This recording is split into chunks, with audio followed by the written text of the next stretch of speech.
Welcome to Pennsylvania in Focus. I'm Kristen Smith. Joining me today is the Center Square's Pennsylvania reporter, Christina Lengel.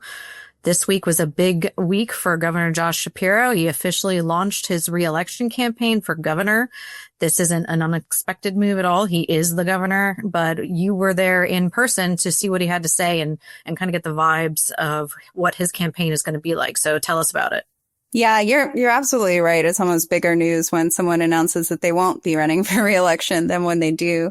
But it was still a pretty exciting night, it seemed like, for his supporters and his, campaign kickoff. There was a lot of energy in the room in Philadelphia, and there was a separate event in Pittsburgh earlier in the day that I think both generated a whole lot of enthusiasm. So I think one of the interesting things that you were telling me about the event is that Shapiro very much is dialed in to that younger voter base that he has, so much so that he invited content creators to his rally. And, there it just sounds like there was really this vibe of making sure that he is speaking to younger millennials, Gen Z, really trying to bring them into the fold.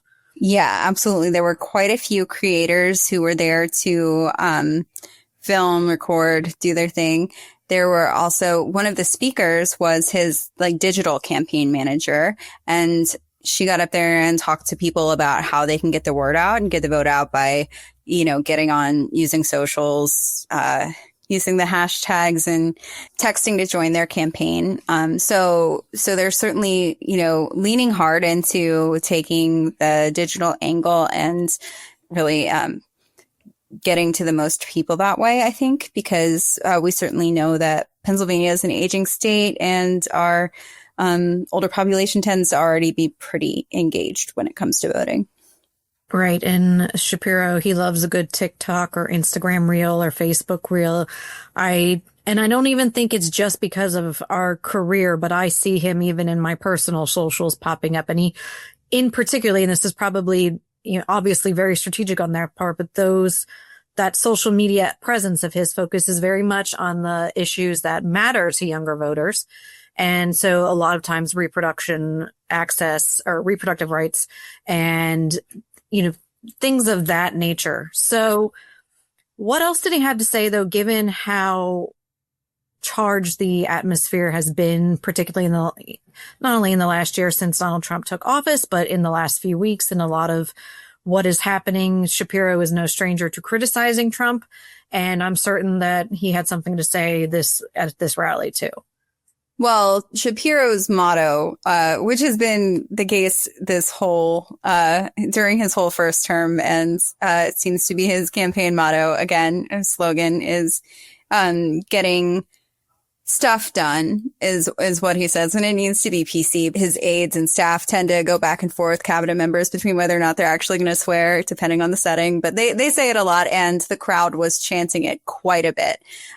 So that's really how he tries to contrast himself, I think, with the Trump administration, because a lot of his big accomplishments that fall under that GSD category are economic in nature. And obviously people are very stressed out and worried about the economy.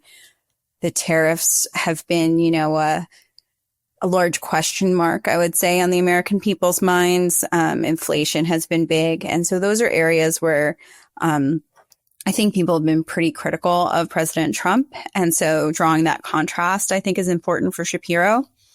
But beyond that, there's something that Shapiro has really been talking about for a long time, and certainly has been emphasized because of his experience being the victim of political violence. But moral clarity is a big thing for Shapiro. So he also just kind of contrasts himself by talking about the way the Trump administration operates, whether it's silence when incidents of violence occur, or in this past week, we've seen the shooting of Renee Good by an ICE officer, and he went on, I believe it was Jen Psaki's show to talk about that, and not exclusively to talk about that, to talk about his reelection. But he mentioned that the way that the administration was kind of turning things was, obviously not to his taste. So he goes pretty directly for the Trump administration, in terms of individual actions, and then also just kind of maintains this idea of what a leader looks like. He has painted himself as a servant leader. He is very vocal about his faith and how important that is to him in his decisions as a lawmaker and a leader. So that's, I think, an area where, even though he is Jewish, and that is something that distinguishes him from a lot of the political leaders in the U.S. And certainly, if he were to run for president, for instance, he would be the first Jewish president if he were elected. He manages to tie his faith in a way, though, that I think he's really seeking to bring people together in having the fact that they have a faith or choose to have a faith is the shared aspect, as opposed to, the specific faith. Well, and even though that this campaign rally obviously is going to be full of positive energy, and there's a lot of excitement about Shapiro and not only his reelection campaign, but also where is he going in the future. But he's not, he hasn't had the smoothest year or the smoothest 3 years, really. So what are some of the issues that he's faced, and what are the criticisms that linger out there about, is he really getting stuff done? Yeah, so I would say that the biggest thing is that he really loves to talk about being the only state in the nation with a divided legislature and the successes that they've seen despite that. But it is hard for, I think, you and I to sit here and act like it's been a success when we've spent so many months watching this really intractable fight between our Democratic-led House and our Republican-led Senate.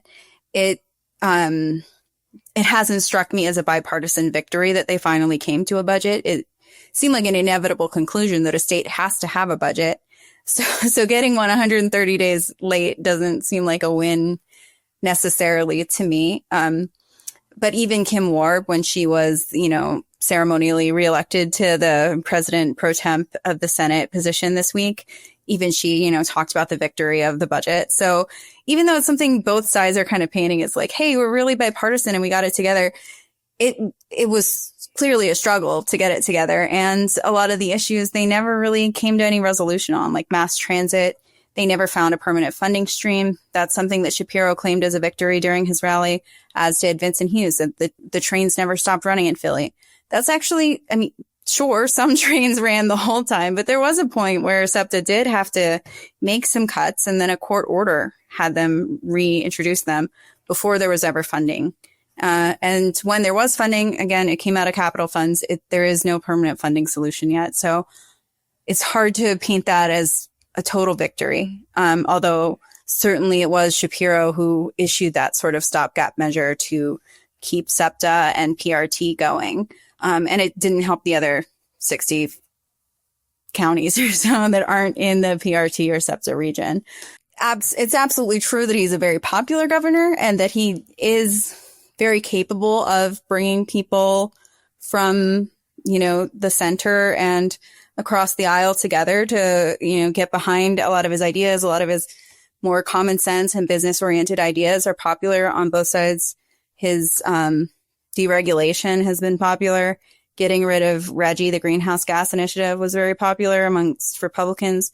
So it's not that he doesn't have wins on the Republican side. I think it's just